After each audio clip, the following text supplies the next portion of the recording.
Hello lovely people. Today I thought I would do a slightly different wrap-up of sorts because I wanted to specifically talk about 4 non-fiction books that I read recently. Sophie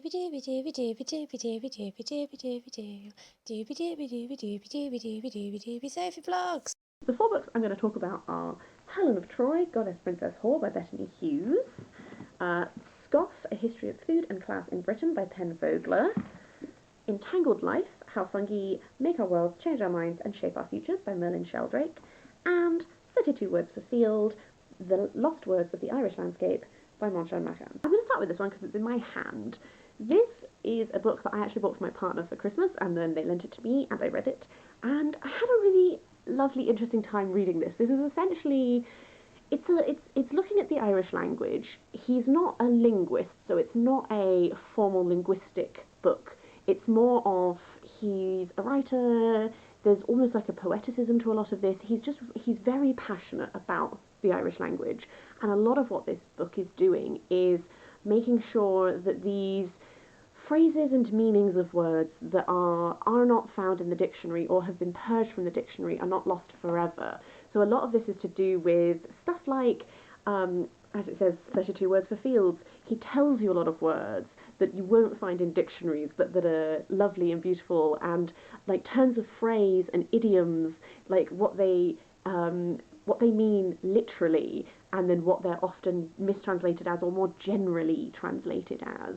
One thing I found particularly interesting about this was his discussion of how Irish place names were anglicised, and that took away a lot of what the meaning of the words were. So you end up with these words that are the anglicised versions, and when you say them, they mean nothing. But when you look at what they originally were, they mean things.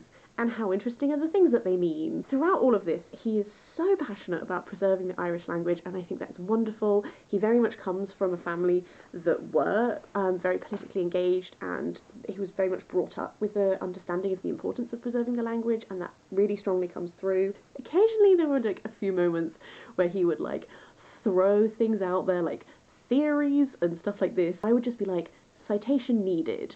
Like, sometimes he would posit things as if they were fact, when I was just like, it does sound just a little bit like you just think that this is the case. And so sometimes I was like, and a couple of like fact checky things where I was like, is this true though? When it comes to more factual things like history and linguistic families and that kind of a thing. So I would do a little caveat that this is not like a formal scientific linguistic work, but it is very beautiful, very poetic, and I really enjoyed the reading experience of it. Moving on to Helen of Troy, Goddess Princess Whore.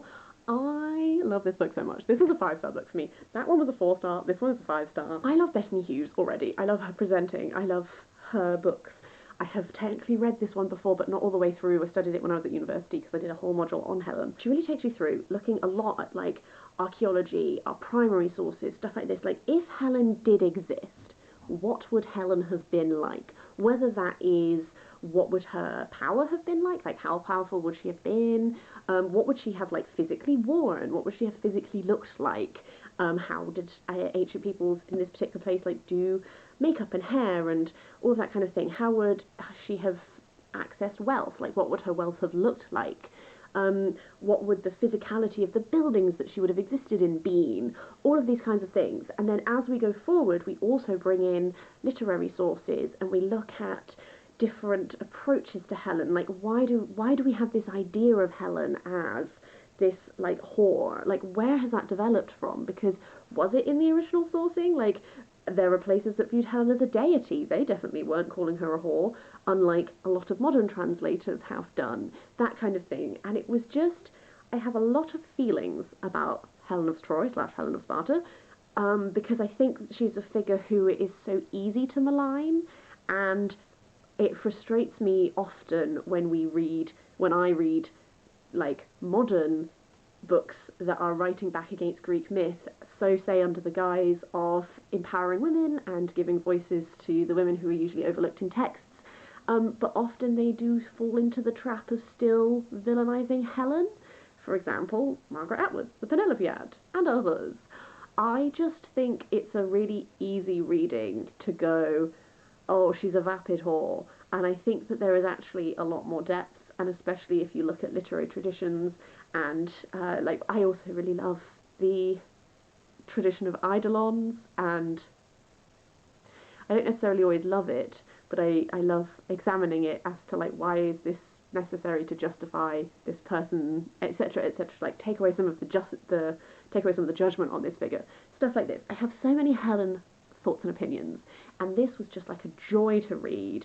Bettany Hughes, I think, is just so accessible as a writer. Like, she knows her stuff. She absolutely packs this with history, with evidence, with primary sourcing, with quotations, but at the same time I never felt overwhelmed. I always loved every minute of reading it, and it was a top 5-star read for me. Loved it, loved it, loved it. Moving on to Scoff, A History of Food and Class in Britain by Vogler. This was between a 3 and a 4-star read for me. I really, really love reading food writing, and this is one of those books where it is packed full of really interesting little facts. Like, it's split by not just the food, but also concepts around food. For example, there's a whole chapter on etiquette. There is chapters on individual ingredients. There are chapters on stuff like table settings, like all of these positive things that rub up against the concept of food, and looking at how they have developed and how they are tied into class, like linguistics occasionally, like who calls it afternoon tea and who calls it high tea, stuff like this, things that I'd never even considered before. So many interesting little factoids that was really fun to read. I think because of the way that it is structured by like each chapter is focused on a thing. She tries to, in like the final bit, then link it to what the next topic will be. Sometimes, in my opinion, more successfully than others. Some of them do occasionally feel like a bit of a stretch. Equally, because she splits it by topic, sometimes she repeats information a bit, which if maybe it had been done in like a chronological order, we wouldn't have had to repeat those informations quite so frequently. I understand why she has split it into these topics, for sure, because it means that each subject she can go, like, here is the whole view on this subject, rather than starting something in a chapter and then you have to wait 100 pages to see how it continued. I fully get that. I think partly also there's lots of in this, anytime she mentions something that is also covered in this book, it's like brackets, see page, blah, close brackets, which I also felt was a little bit unnecessary, because I felt like it kind of interrupted my reading experience a bit, and this isn't really like a reference text, so I didn't feel like that was super necessary. So, like, those are the aspects that meant that I rated this slightly lower. I think I gave this a 4-star. I'm just forgetful at this moment. But it did have so many interesting little tidbits. Really one of those that I feel like I could reread this and I'd already have forgotten loads of the facts, and it'll be like, oh yeah, remember.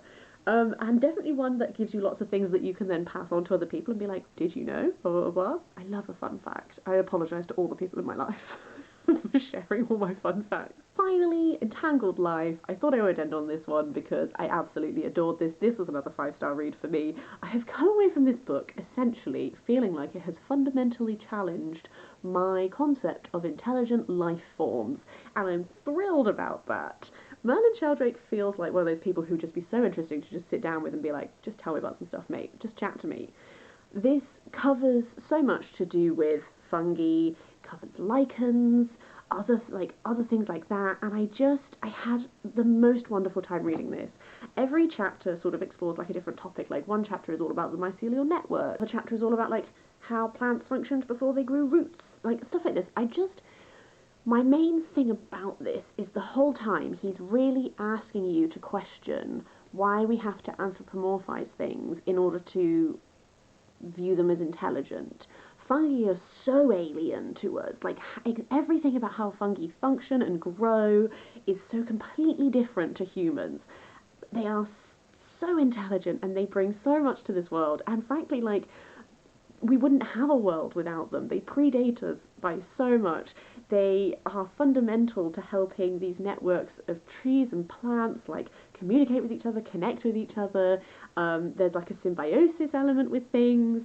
I've come away from this and I feel so enthused and inspired, and I know that there is so much more that I don't know. Like, this is just making it accessible to your random person like me who's like vaguely interested in learning about things but doesn't really know anything.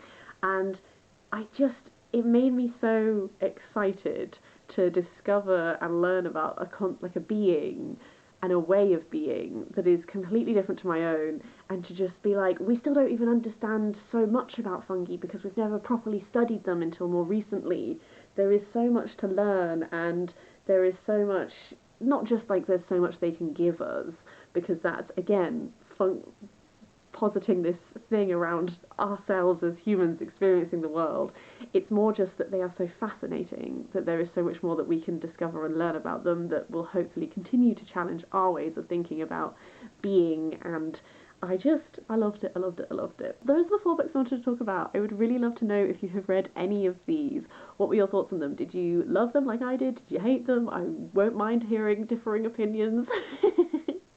I would really love to hear if you have any non-fiction book recommendations.